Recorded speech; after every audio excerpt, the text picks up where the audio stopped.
नमस्कार, welcome back to Real Eagle. मेरा नाम है दिव्यांशु और आज भी मेरे पास बहुत सारी न्यूज़ और अपडेट है regarding America Iran conflict, YS Jagan Mohan Reddy hit and run case और रशिया ने इजराइल और अमेरिका को क्या वार्न किया है, जिस चीज को लेकर मैक्सिमम नाटो कंट्री अभी चिंतित है। बात करेंगे आज के इस वीडियो में, but before starting the video अगर आप चैनल पर नए हो तो चैनल को सब्सक्राइब कर लो।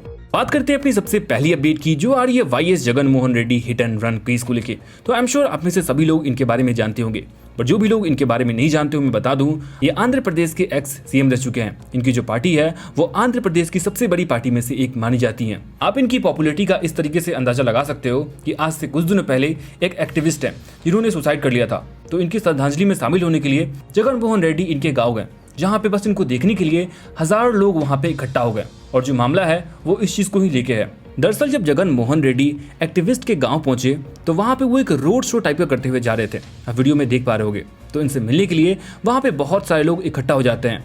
बहुत सारे लोग उनके कार के पास भी आ जाते हैं, जिसमें उनके ही पार्टी के एक 50 वर्षीय कार्यकर्ता उन्हीं के कार के नीचे आ जाते हैं और उनकी मौके पे ही मौत हो जाती है। वीडियो में यहाँ प्ले करके नहीं दिखा रहा हूँ, आप जाके ऑनलाइन देख सकते हो। खैर, अब ये चीज होने के बाद ही बहुत सारे लोग उनके खिलाफ में प्रोटेस्ट करने लगते हैं और उनको गिरफ्तार करने की मांग करने लगते हैं। फाइनली आंध्र प्रदेश की पुलिस भी इस चीज के ऊपर एक्शन लेते हुए उनके साथ साथ 5 लोग और के ऊपर भी एफआईआर रजिस्टर कर लेती है, जिसमें खुद आंध्र प्रदेश के पूर्व सीएम जगन मोहन रेड्डी समेत उनके कार ड्राइवर और कुछ अन्य एमपी और एमएलए के ऊपर भी एफआईआर रजिस्टर हो चुका है। बात करते हैं अपनी अगली अपडेट की ओर, जो आ रही है इंडिया के अंदर बढ़ते रेप केसेस को लेके और अमेरिका की दी हुई चेतावनी को लेके। दरअसल अमेरिका के विदेश मंत्रालय ने अमेरिका से इंडिया आ रहे पर्यटकों को लेके लेवल 2 की चेतावनी जारी की है। साथ ही साथ ये चेतावनी खास करके महिलाओं के लिए जारी किया गया है, जिसमें महिलाओं को इंडिया जाने से खास करके मना किया गया है। जिसमें बताया गया है कि बहुत सारी महिला पर्यटकों के साथ में छेड़छाड़ के रिपोर्ट सामने आ रहे हैं। कई टूरिस्ट प्लेस पे रेप केस भी सामने आ रहा है। लेकिन अगर किसी भी कारण से कोई भी महिला पर्यटक अगर भारत जाती हैं तो उन्हें इन 5 स्टेट में जाने के लिए मना किया गया है, जिसमें बिहार, झारखंड, छत्तीसगढ़, मेघालय और मध्य प्रदेश शामिल है।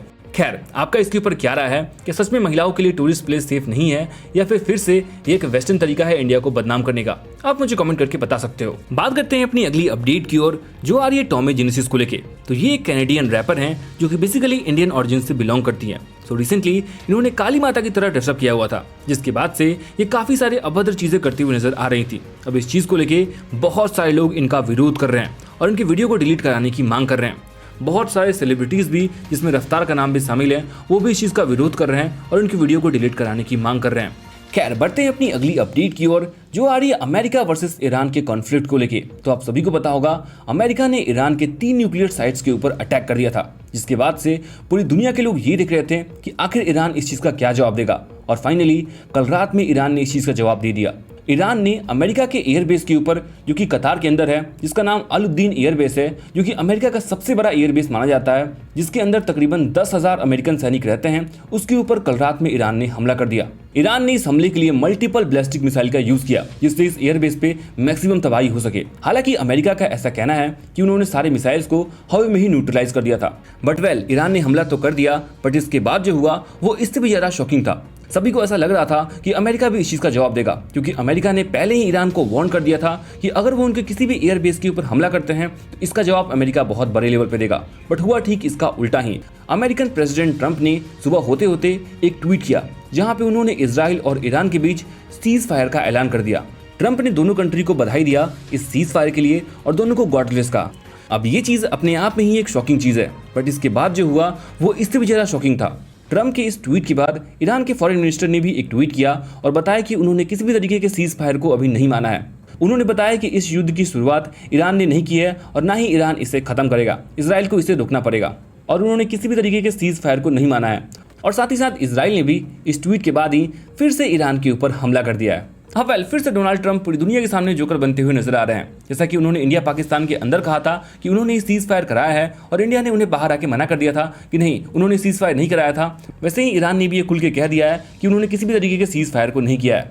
खैर, आपका इसके ऊपर क्या राय है? डोनाल्ड ट्रंप की इस हरकतों को आप किस तरीके से देखते हैं? आप मुझे कमेंट करके बता सकते हैं। खैर, बाकी ईरान और अमेरिका की कॉन्फ्लिक्ट की बात हुई रही है तो कुछ देश ऐसे भी हैं जिन्होंने खुल के ईरान का सपोर्ट किया है। उसमें सबसे पहला देश है चाइना।